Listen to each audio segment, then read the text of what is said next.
Assalamualaikum warahmatullahi wabarakatuh. Salam sejahtera, salam sehat untuk kita semua.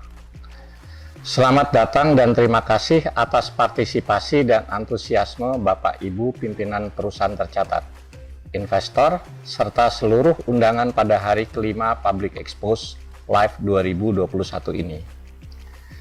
Kegiatan Public Expose Live ini diselenggarakan untuk mendukung dipenuhinya kewajiban keterbukaan informasi dan transparansi perusahaan publik. Dengan kegiatan ini, diharapkan informasi kinerja dan operasional yang disampaikan perusahaan publik tidak terbatas kepada para pemegang sahamnya saja, namun dapat juga diketahui oleh masyarakat luas. Tentunya kami berharap seluruh informasi yang disampaikan perusahaan dalam acara ini dapat menjadi salah satu dasar bagi investor maupun calon investor dalam pengambilan keputusan berinvestasi. Format kegiatan dalam bentuk virtual diharapkan memperluas jangkauan dan cakupan kegiatan, sehingga dapat diikuti oleh lebih banyak peserta di berbagai belahan dunia. Dapat saya sampaikan pula, bagi investor yang ingin mengikuti RUPS perusahaan publik secara virtual, maka dapat menggunakan akses KSEI, kemudian memilih menu Easy. Akhir kata, mudah-mudahan kegiatan ini dapat memberikan manfaat dan menambah semangat serta kepercayaan Bapak Ibu untuk berinvestasi di pasar modal Indonesia. Terima kasih. Wassalamualaikum warahmatullahi wabarakatuh. Salam sehat dan maju terus pasar modal Indonesia.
Orang bilang kita harus jadi versi terbaik dari diri sendiri.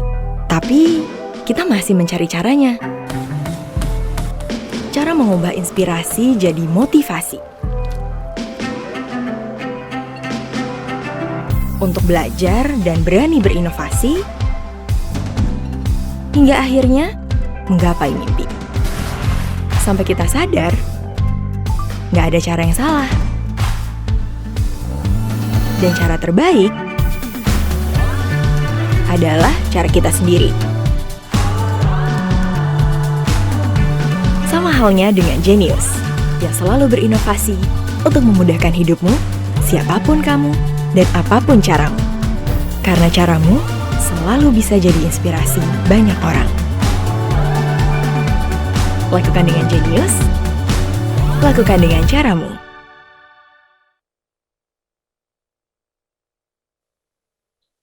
Assalamualaikum warahmatullahi wabarakatuh.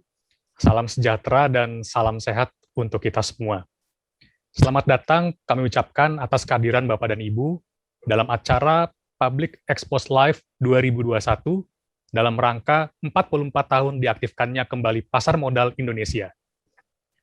Pada sesi Public Expose sore ini akan diisi dengan pemaparan dari PT Bank BTPN Tbk. Sebagai informasi, PT Bank BTPN Tbk telah tercatat di Bursa Efek Indonesia sejak tanggal 12 Maret 2008 dengan kode perdagangan BTPN yang bergerak di bidang perbankan, sehingga perseroan masuk ke dalam sektor keuangan subsektor bank. Baik, Bapak dan Ibu, para hadirin yang kami hormati, saat ini telah hadir di tengah-tengah kita manajemen dari PT Bank BTPN Tbk, di mana yang akan bertindak sebagai presenter dalam melakukan paparan publik sore ini, yaitu yang terhormat Bapak Ongki Wanajati Dana selaku Direktur Utama. Selamat sore, Bapak Ongki. Gimana kabarnya, Pak? Selamat sore, Pak Moderator. Kabar saya baik, terima kasih. Berikutnya, yang terhormat Ibu Deni Herdini selaku Direktur Kepatuhan. Selamat sore, Ibu Dini. Apa kabarnya, Bu? Selamat sore, kabar baik, Pak Robi, terima kasih. Dan selanjutnya, yang terhormat Ibu Yeni Lim selaku Planning and Deputy CFO. Selamat sore, Ibu Yeni. Apa kabarnya, Bu? Selamat sore, kabar baik Pak Robi, terima kasih. Sesi kali ini akan dimoderatori oleh saya, Robi Rusandi, yang akan memandu acara ini. Sebelum pemaparan dimulai, saya ingin memberitahukan jika Bapak dan Ibu ada pertanyaan yang ingin disampaikan kepada manajemen Bank BTPN Tbk, mohon untuk dilakukan melalui fitur Q&A pada aplikasi Zoom Bapak dan Ibu. Selanjutnya, pertanyaan-pertanyaan akan kami bacakan pada sesi tanya-jawab. Kami juga ingin memberitahukan kepada Bapak dan Ibu bahwa di akhir acara nanti akan ada pengundian door prize. Bila ingin berpartisipasi, cukup mengisi kuesioner pada link running text di bawah ini. Baik, Bapak dan Ibu sekalian, kita akan mulai acara pemaparan dari PT Bank BTPN Tbk. Kepada manajemen Bank BTPN, kami persilakan untuk memulai pemaparannya. Terima kasih, Pak Moderator. Yang kami hormati para investor, para peserta public expose. Assalamualaikum warahmatullahi wabarakatuh. Selamat siang, salam sejahtera bagi kita semua. Om Swastiastu, Namo Buddhaya, salam kebajikan. Next, pada hari ini adalah agenda dari public expose pada hari ini, dan kita mulai dengan sekilas BTPN. Next. Ini adalah profil Bank BTPN konsolidasi. Total aset kami adalah 176 triliun. Kami beroperasi di 1.962 outlet, 32 provinsi, dan 255 kota.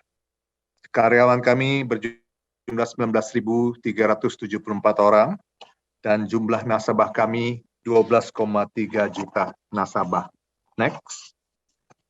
Pemegang saham pengendali dari Bank BTPN adalah Sumitomo Mitsui Banking Corporation, yang memiliki 92,43%. Selanjutnya adalah Bank Sentral Asia 1,02%, BNI Persero Tbk 0,15%, Publik 5,23%, dan saham Treasury 1,17%. Next. Ini adalah para Dewan Komisaris kami. Ada 2 komisaris utama dan komisaris yang merupakan wakil dari pemegang saham pengendali, dan ada 3 yang merupakan komisaris independen. Next. Ini adalah direksi dari Bank BTPN. Kami ber-10. Dari 10 orang ini semuanya berpengalaman cukup dalam bidang manajemen perbankan. Ada 3 orang yang ekspatriat Jepang, dan ada 3 ibu-ibu juga, karena kami melakukan diversity yang baik di bank kami. Next. Visi dari Bank BTPN adalah menjadi bank pilihan utama di Indonesia yang dapat memberikan perubahan berarti dalam kehidupan jutaan orang, terutama dengan dukungan teknologi digital. Aspirasi jangka menengah kami, oleh karena itu, adalah menjadi bank yang melayani semua segmen dengan teknologi digital.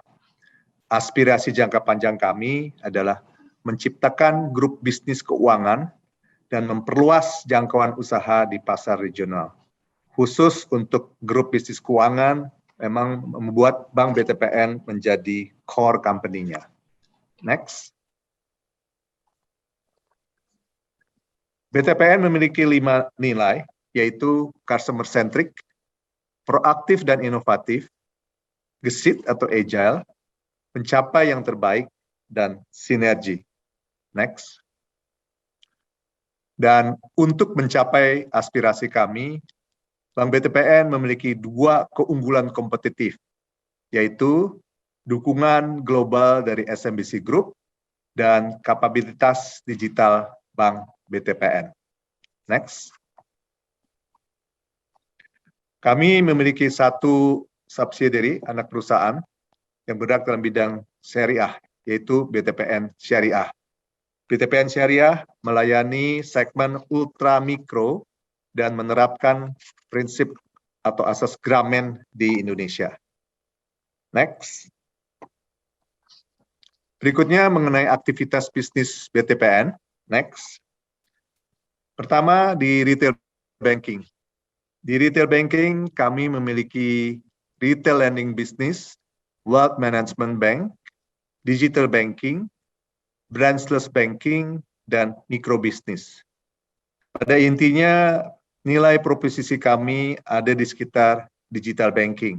Dan yang menjadi bisnis driver, penggerak bisnis utama adalah digitalisasi, inovasi, ekosistem, people, dan tentu saja branding. Banyak dari bisnis di sini masih dalam taraf perkembangan dan bisa mencapai hasil yang lebih baik. Next. Di retail banking yang lebih dikenal barangkali adalah Genius. Karena 5 tahun yang lalu itu diluncurkan dan Genius menjadi digital bank pertama di Indonesia dan menjadi digital bank Indonesia yang pertama, ya. Dan hari ini kita sudah memiliki kurang lebih 3,3 juta nasabah.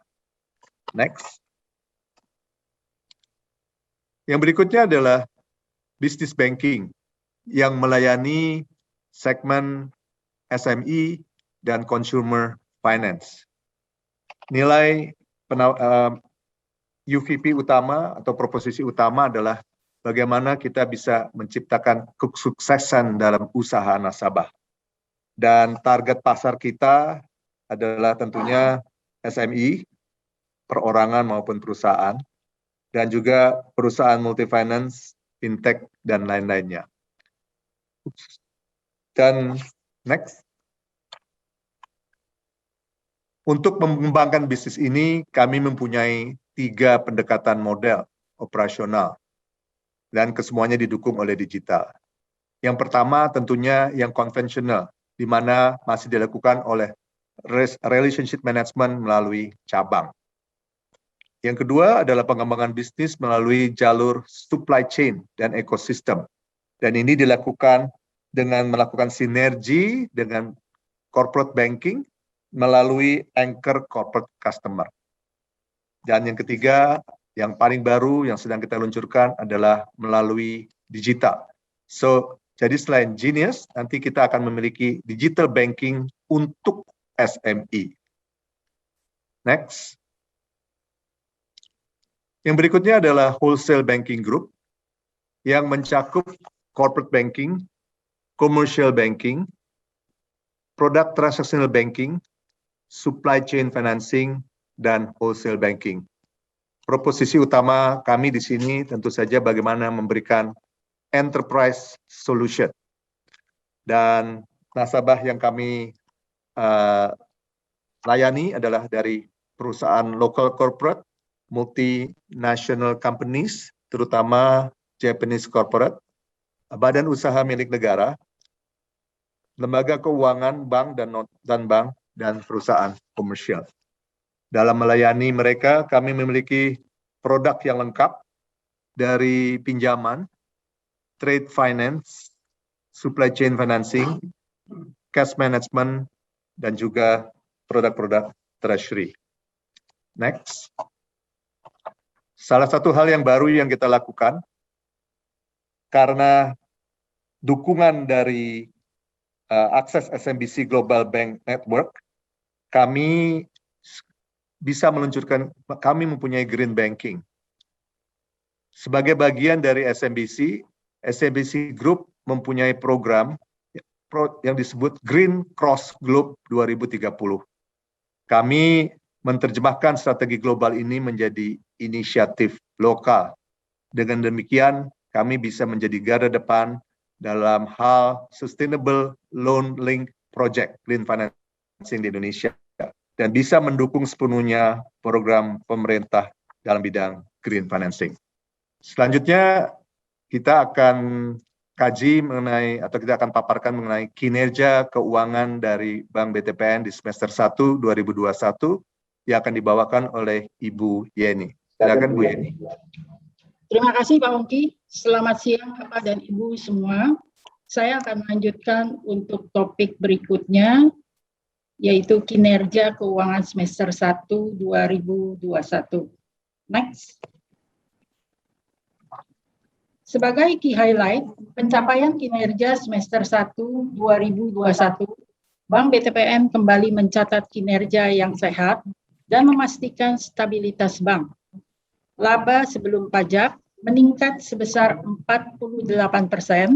Adapun faktor-faktor yang membaik mencakup pendapatan operasional yang meningkat 4% secara year on year, sementara bank dapat menekan biaya operasional sehingga tetap terjaga dengan angka yang relatif sama dengan tahun lalu atau pertumbuhannya 0%. Biaya kredit menurun 43% secara year on year. Sejalan dengan penurunan BI 7 days reverse repo rate, cost of fund rupiah turun dari 5,5% di semester 1 tahun lalu menjadi 3,6% di semester 1 tahun 2021. Bank dapat menekan biaya dana lebih cepat daripada penurunan benchmark rate, serta rata-rata saldo kasa naik 7,4% dengan biaya dana yang lebih murah, sehingga NIM terjaga dengan baik. Dana pihak ketiga mencapai 96,6 triliun rupiah, likuiditas dan pendanaan pada level yang sehat.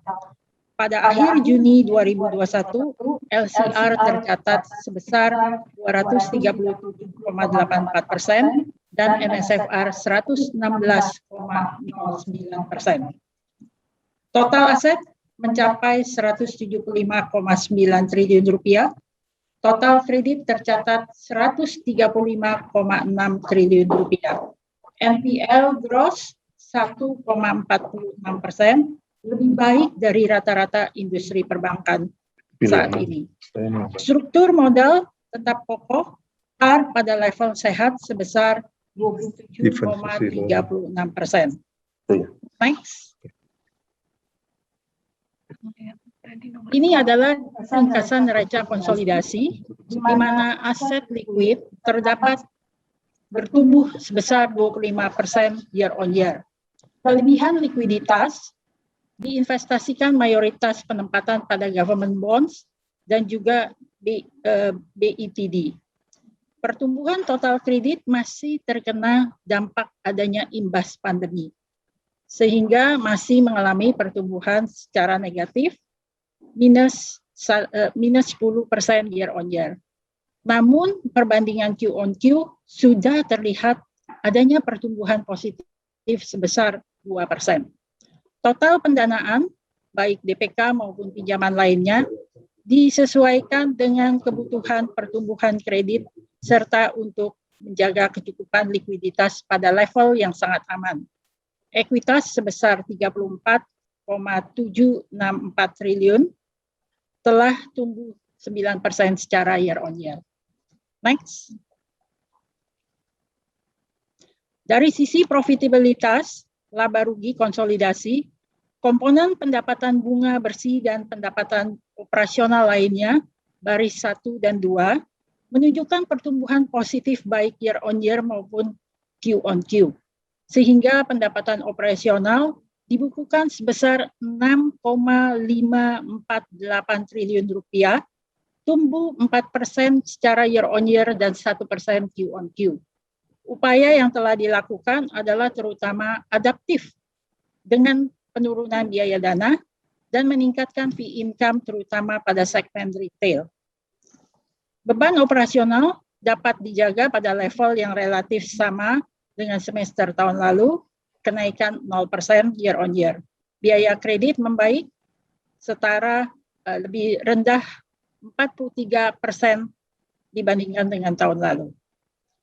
Bank membukukan laba bersih setelah pajak sebesar 1,872 triliun rupiah, tumbuh sebesar 51% year on year. Laba bersih setelah pajak yang dapat diatribusikan kepada pemegang saham adalah sebesar 1,641 triliun rupiah dengan pertumbuhan 47% year on year. Next. Ini adalah rasio keuangan utama secara konsolidasi, di mana NIM dapat tetap terjaga dengan baik sebesar 6,76%, meningkat 0,57 secara year on year. Rasio berkaitan dengan kecukupan likuiditas, NSFR, LCR, loan to funding tetap terjaga dengan baik dan berada pada tingkat yang sehat. NPL sebesar 1,46%, terdapat peningkatan 0,34% secara year on year, namun jauh di bawah rata-rata NPL industri perbankan. ROA sebesar 2,74%, meningkat 1,02% year on year, dan ROE sebesar 10,78%, meningkat 2,81% year on year. CAR sebesar 27,36%, meningkat 4,27% year on year, di mana kecukupan modal siap untuk menopang pertumbuhan bisnis selanjutnya. Next. Ini adalah pertumbuhan DPK, di mana bank berkonsentrasi pada upaya pertumbuhan kasa untuk menekan biaya dana yang lebih murah. Kasa meningkat sebesar 3% year on year, dan rasio kasa meningkat menjadi 29% pada Juni 2021, dan jika dibandingkan dengan tahun lalu, rasionya 27%. Selain DPK, BTPN memiliki diversifikasi sumber pendanaan dari obligasi, pinjaman bilateral, pinjaman antar bank, serta fasilitas pinjaman jangka panjang dari SMBC berupa US dollar. Next.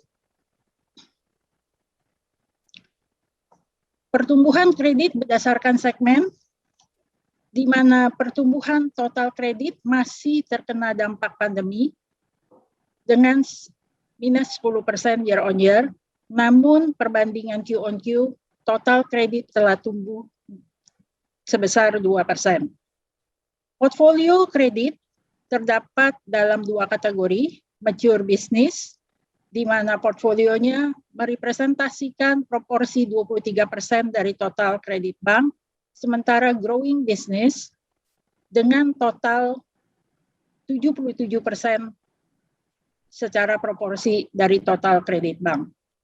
Dari kategori growing business, beberapa segmen pertumbuhan kredit sudah mulai positif secara Q on Q, terutama pada segmen korporasi, komersial, dan BTPN Syariah.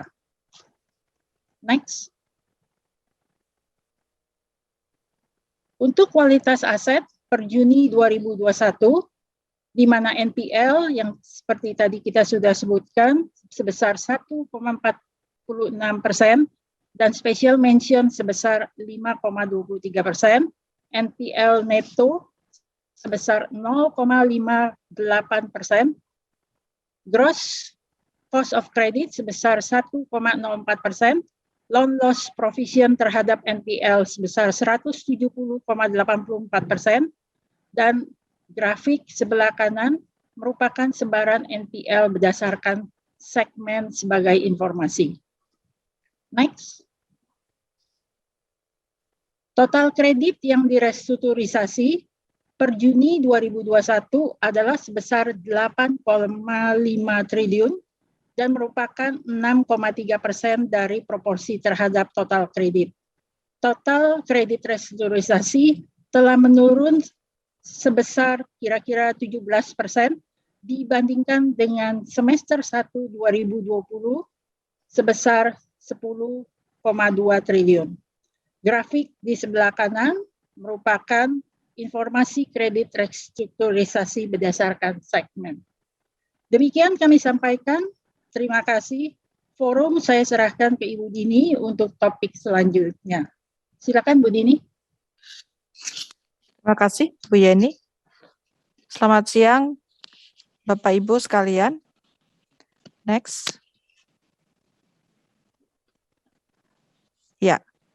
Sebagai perwujudan komitmen Bank BTPN untuk secara berkelanjutan meningkatkan kapasitas nasabahnya dengan memberikan peluang untuk tumbuh dan hidup yang lebih berarti, BTPN memiliki program daya, di mana program daya ini mengusung konsep 4 pilar, yaitu literasi keuangan, pengembangan kapasitas diri, peningkatan kapasitas usaha, dan kehidupan yang berkelanjutan. Kami telah membuat beberapa program sesuai dengan kebutuhan masing-masing nasabah, sesuai dengan segmen masing-masing, yaitu di segmen large corporation, mid-size corporation, maupun micro business productive poor. Dan kami telah memiliki beberapa inisiatif seperti meluncurkan akses digital daya.id, di mana para wirausaha bisa mengakses daya.id, terutama di situasi pandemik ini, tanpa batasan waktu ya dan tempat. Kemudian kami juga telah memberikan layanan pemeriksaan kesehatan, kemudian pelatihan pemasaran digital, juga melakukan kolaborasi dengan beberapa foundation, salah satunya adalah Jarum Foundation. Next. Bank BTPN juga mengambil peran di dalam mewujudkan keuangan berkelanjutan, dan kami telah berhasil membiayai proyek ramah lingkungan yang telah mencapai 2,8 triliun rupiah. Dan hal ini adalah untuk mendukung SDG Goals, yaitu di nomor 9, Goals nomor 9 adalah mengenai infrastruktur, industri, dan inovasi. SDG nomor 11 mengenai kota dan komunitas yang berkelanjutan, serta nomor 13 mengenai penanganan perubahan iklim. Kami telah menyediakan kurang lebih 1.415 tips mengenai wirausaha dan juga kesehatan yang dapat diakses ya melalui daya.id. Kami juga memberikan pelatihan ya terkait wirausaha dan kesehatan yang relevan kepada kurang lebih 838.871 masyarakat. Juga kami melakukan perhitungan pemakaian jumlah BBM dan listrik energi di setiap tahunnya agar dapat terus ditingkatkan efisiensinya. Tahun 2020 tercatat penggunaan energi turun mencapai 97%, dan penurunan tajam ini dikarenakan mayoritas karyawan bekerja di rumah. Next. Penghargaan yang telah diterima oleh Bank BTPN selama 2021, Bank BTPN telah menerima penghargaan dari Telkomsel dalam program penghargaan, yaitu di Front Runner Award, yaitu untuk berkembang di dunia yang tidak pasti melalui transformasi. Program ini bertujuan untuk mendukung dan mempercepat transformasi digital bisnis, dan Bank BTPN kemudian dipilih untuk retail kategori perbankan. Kemudian penghargaan sebagai top CSR Award 2021 juga kami peroleh, yaitu bintang 4, dan juga top leader untuk CSR komitmen. Kemudian Presiden Direktur kami juga Bapak Ongki Wanajatidana dianugerahi sebagai top leader on CSR komitmen 2021 untuk komitmennya yang tinggi dalam menerapkan sistem tata kelola dan program CSR di lingkungan perusahaan. Next. Penghargaan lain yang juga kami telah peroleh adalah penghargaan dari Majalah Investor Award, yaitu Majalah Investor Award Best Bank sebagai Best Bank 2021. Ya. Kemudian dalam ajang penghargaan ini yang diselenggarakan oleh Majalah Investor, Bank BTPN mendapatkan penghargaan khusus sebagai pionir bank digital karena dianggap telah berperan dalam merangsang perkembangan industri perbankan digital di Indonesia. Next, saya kembalikan kepada Pak Ongki. Terima kasih. Dari kami cukup. Saya kembalikan kepada Pak Moderator. Ya, dari kami cukup sekian paparan kami. Kami serahkan kembali ke Pak Moderator. Terima kasih, Pak.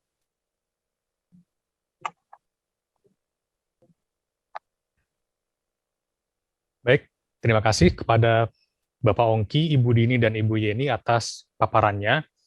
Selanjutnya kita akan masuk kepada sesi tanya-jawab. Di sini sudah ada beberapa pertanyaan yang kami coba rangkum. Saya akan coba membacakan pertanyaan-pertanyaannya.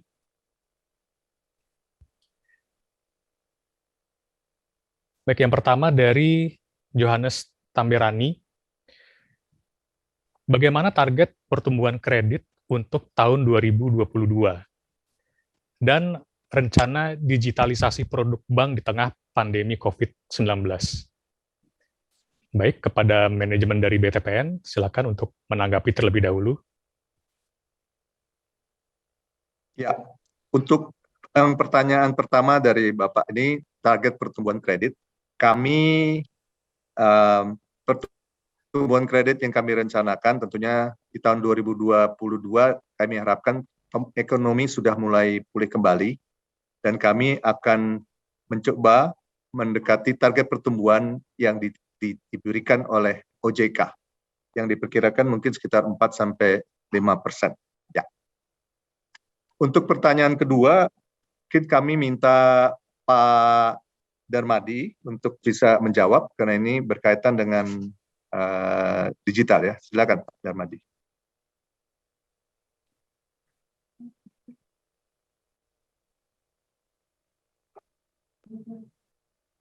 Masih mute Pak Darmadi.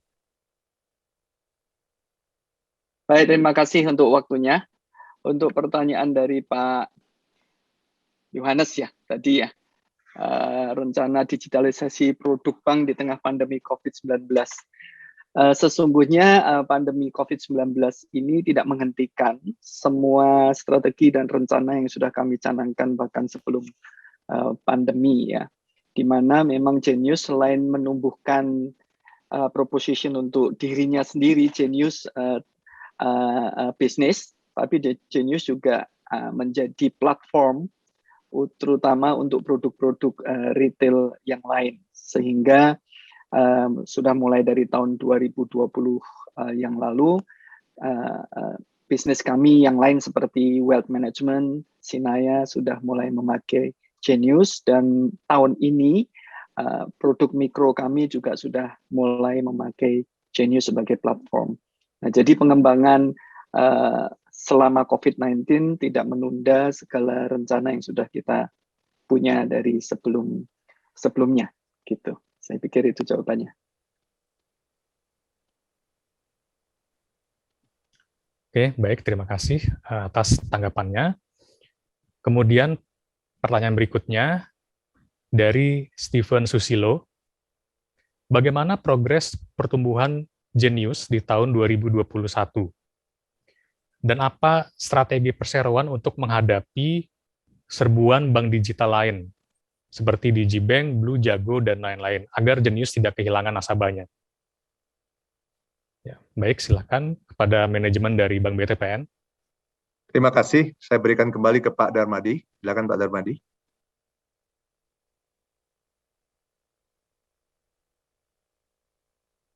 Masih mute, Pak. Oke. Pertumbuhannya masih tetap baik selama PPKM dan selama pandemi ini. Justru sepertinya kebutuhan digital itu semakin besar, dan terutama sekarang Genius tidak lagi sekedar mentargetkan milenial, tapi sudah mulai dipakai juga oleh segmen-segmen yang lebih dewasa ya, kita sebutnya Zillennials, dan itu sangat terlihat pertumbuhannya justru selama PPKM ini. Sementara menghadapi serbuan itu bukan sesuatu yang mengagetkan, kami sudah antisipasi sejak beberapa tahun sebelumnya bahwa memang akan terjadi bank-bank digital yang baru. Nah, Genius tetap berjalan dengan strategi yang ada. Seperti tadi sudah dipresentasikan, kami mempunyai 4 strategi yang jelas, model bisnis yang kuat yang menuju profitability, ya.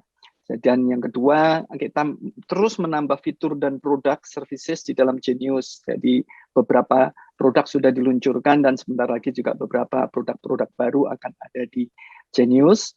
Demikian juga digitalisasi yang tadi saya sampaikan bahwa Genius sudah semakin kaya menjadi satu digital proposition yang tidak sekedar tabungan atau bertransaksi, tapi betul-betul ke depan mudah-mudahan bisa menjadi satu super apps seperti itu ya, platform di mana semua kebutuhan nasabah itu bisa tertangani. Dan yang terakhir tentu saja partisipasi di dalam marketplace, ekosistem, ya, sehingga Genius tidak hanya sebagai tempat untuk financial transaction, tapi juga untuk live finance transaction, jadi untuk kehidupan day to day, untuk melakukan banyak transaksi.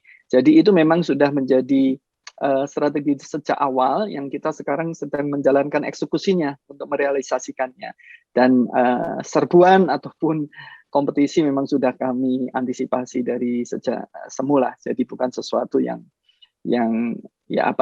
kami kaget atau surprise ya. Jadi kami tetap konsisten saja dengan strategi kami. Terima kasih. Oke, baik. Terima kasih Pak Darmadi atas tanggapannya. Berikutnya ada pertanyaan dari Rizkia Darmawan. Ini ada beberapa pertanyaan.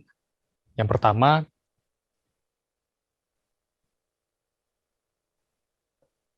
BTPN sebagai bank digital,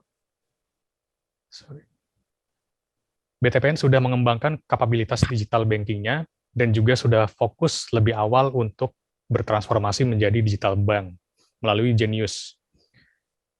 Bagaimana arah perusahaan untuk kedepannya, yang pertama, dan yang kedua, apabila kedepannya akan fokus ke ranah digital, apa strategi dan juga competitive advantage yang akan dicanangkan di tengah kompetisi yang sudah mulai bermunculan. Kemudian, khusus untuk aplikasi perbankan digital UMKM, apakah dapat dielaborasikan fitur dan juga strateginya guna menarik nasabah dan mendistribusikan kredit? Ya. Baik, itu silakan dari manajemen Bank BTPN. Ya, terima kasih atas pertanyaannya. Untuk pertanyaan pertama, memang betul kita merintis pertama kali membuat bank digital, yaitu tentu saja bank yang branchless ya, yang tanpa memerlukan cabang. Nah, berikutnya dengan kemampuan kita dan infrastruktur digital bank ketika membangun Genius, kita melakukan langkah selanjutnya, yaitu mentransformasi bank kita menjadi digital banking. Ya, artinya kalau dilihat, kalau bank digital adalah bank yang tidak usah memiliki cabang, sepenuhnya digital. Kalau digital banking adalah bank yang memang menggunakan sebanyak mungkin teknologi digital. Jadi mungkin kalau dalam bahasa hari ini dengan POJK, kami adalah bank hibrid. Kami tetap bank konvensional tapi menggunakan teknologi digital dan juga punya Genius yang menjadi bank digital. Itu adalah arah kita ke depan sesuai dengan visi yang tadi kami telah sampaikan, yaitu memberikan perubahan berarti kehidupan jutaan orang, terutama dengan dukungan teknologi digital. Nah, terus kemudian apabila kedepannya akan memfokuskan ke ranah digital, apa strategi dan juga competitive advantage yang dicanangkan di tengah kompetisi yang sudah mulai bermunculan? Kembali, sebagai kami dari awal sudah menentukan caranya adalah dalam digital nih, yang penting adalah customer centric ya, di mana kebutuhan nasabah dalam kacamata nasabah itulah yang harus kita penuhi.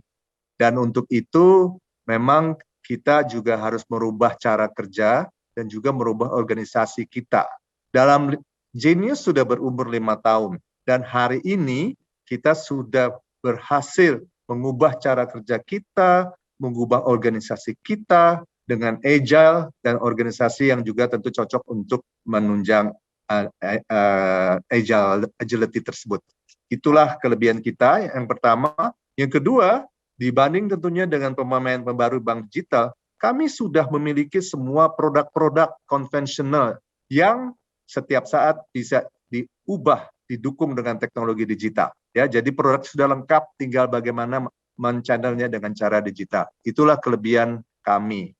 Nah, pertanyaan ketiga, khusus untuk aplikasi perbankan digital UMKM. Kembali, prinsip utamanya adalah menjawab kebutuhan nasabah, customer centric. Nah, jadi untuk digital UMKM kami akan lakukan dalam berbagai tahap. Tahap pertama tentunya bagaimana mentransformasi yang sekarang ini masih ada yang manual, ada orang yang masih harus datang ke cabang dengan teknologi digital. Nah, terus kemudian yang kedua, untuk UMKM selalu mereka ingin ada solusi terhadap perbankan mereka. Bagaimana mengelola receivable, bagaimana mengelola inventory, dan sebagainya. Jadi kita akan berikan feature digital CFO ya, atau Direktur Keuangan Digital. Berikutnya lagi, UMKM juga menginginkan bagaimana ada produk-produk pinjaman yang memang bisa distruktur dengan baik dan hanya bisa dimungkinkan kalau kita melakukannya dengan digital. Jadi ada produk pinjaman digital yang barangkali tidak selalu mengandalkan jaminan, tapi mengandalkan dari strukturnya. Dan terakhir, tentunya kita juga yang ingin kita lakukan adalah proses kredit mestinya bisa sangat cepat berdasarkan informasi yang ada. Dan terakhir tentunya kita akan bangun credit scoring dan sebagainya melalui digital.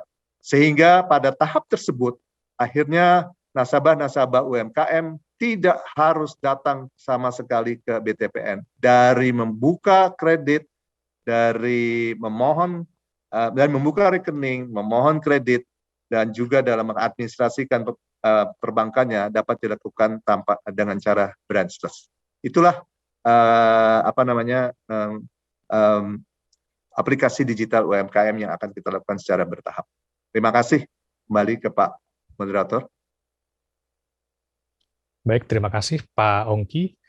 Ya, untuk pertanyaan berikutnya, ini mungkin saya akan pilihkan yang terkait dengan Jenius terlebih dahulu ya. Ini ada dari Triatmoko sebagai pengguna Jenius ya, menanyakan bagaimana rencana penguatan dalam aspek digitalnya, semisal infrastruktur IT, roadmap pengembangan platform, fitur, dan lain-lain.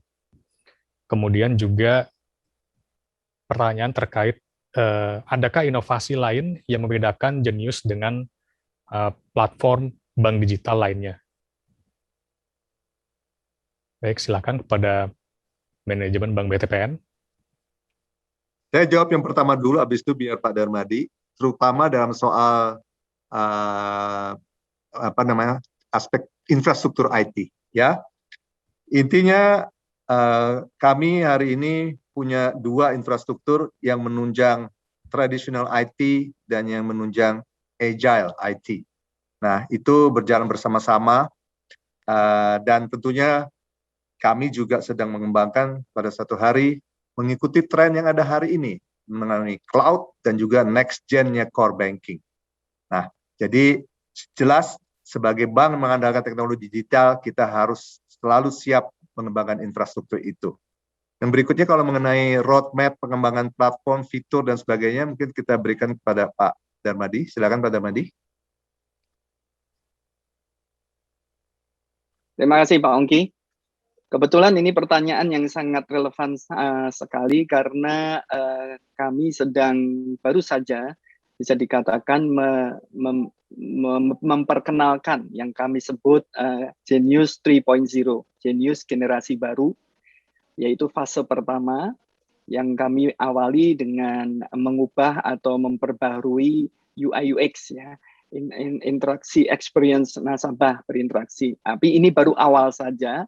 Karena kami ini sebuah perjalanan, Jenius 3.0 ini, yang akan terus nanti ditambahkan, tidak hanya di dalam konteks yang berinteraksi kepada nasabah, tapi juga di dalam belakangnya, ya, istilahnya infrastruktur di belakangnya yang kita rubah microservices-nya, yang kita sebut di antara rekan-rekan decluttered microservices. Jadi microservices yang lebih baik, sehingga diperkirakan mudah-mudahan performance dari aplikasi akan lebih baik, ya, ke depannya.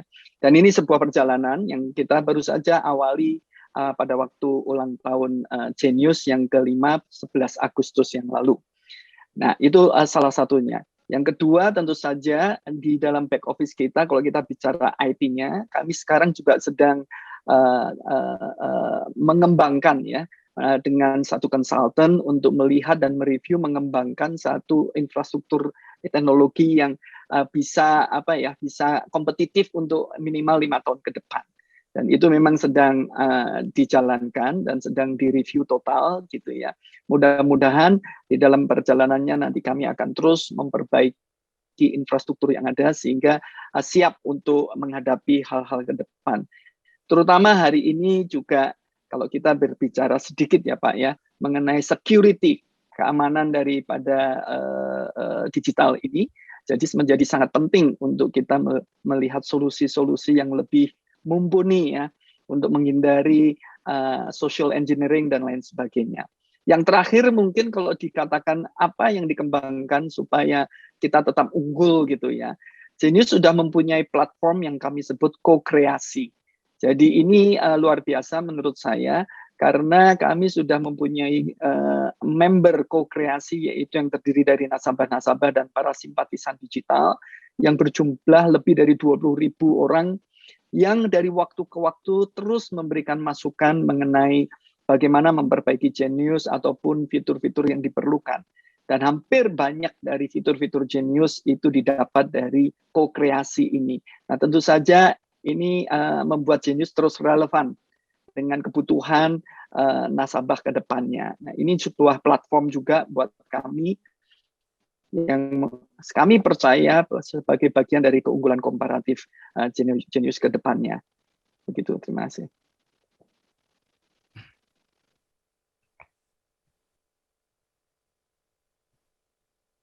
Oke, baik. Terima kasih kepada Pak Ongki dan Pak Darmadi atas tanggapannya.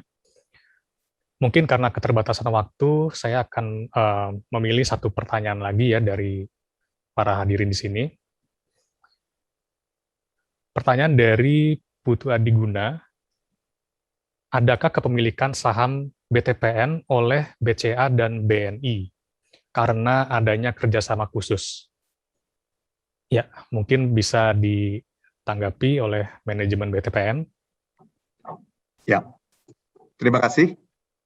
Tidak ada kepemilikan khusus atau ketentuan khusus. Itu merupakan hasil dari konversi saham dalam penggabungan usaha antara Bank BTPN dengan Bank Sumitomo Mitsui Indonesia. Jadi dengan kata lain, kedua bank itu sebelumnya adalah pemilik dari Bank Sumitomo Mitsui Indonesia. Dan kembali lagi kalau kita bicara lagi mundur waktu, dulu ada Bank Sumitomo Niaga, habis itu ada Bank mungkin Bank Sakura atau gimana, yang kebetulan ketika merger dibawalah pemilik-pemilik lamanya, yaitu Bank BCA dan juga Bank BNI. Ya, demikian keterangannya, itu adalah hasil konversi dan bukan karena ada perjanjian khusus atau ketentuan khusus. Terima kasih.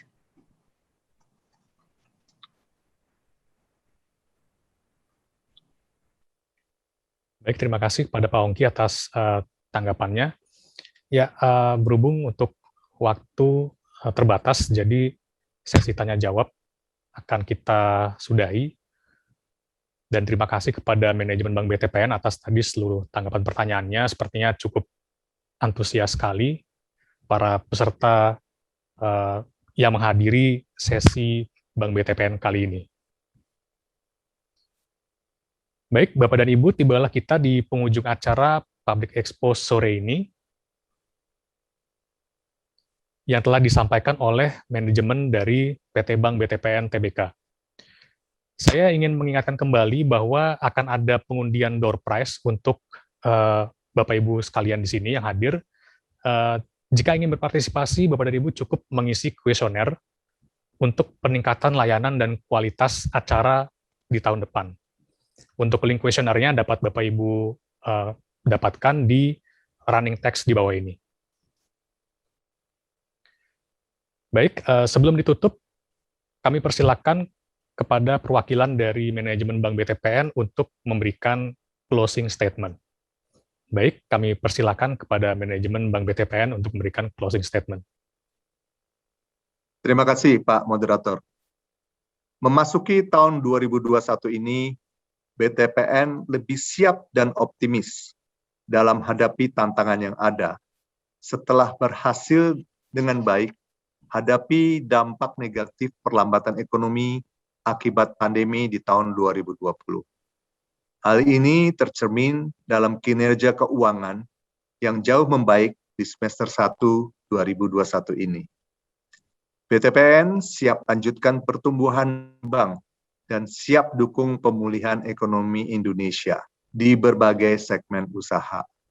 Dengan berbagai inisiatif strategis, pemanfaatan teknologi dan kemampuan digital, serta dukungan dari kemampuan dan jaringan global SMBC Group. Terima kasih. Wassalamualaikum warahmatullahi wabarakatuh. Selamat sore, salam sejahtera bagi kita semuanya. Santi, Santi, Santi Namo Buddhaya, dan salam kebajikan. Salam sehat.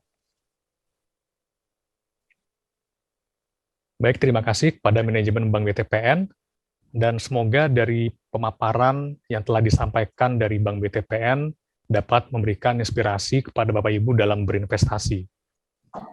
Baik, Bapak dan Ibu sekalian, atas nama penyelenggara, kami ucapkan terima kasih kepada Bank BTPN Tbk dan juga kepada seluruh tamu undangan atas kehadirannya pada acara Public Expose Live 2021 sore ini, dan ini juga merupakan sesi terakhir dari serangkaian acara Public Expose Live tahun 2021 ini.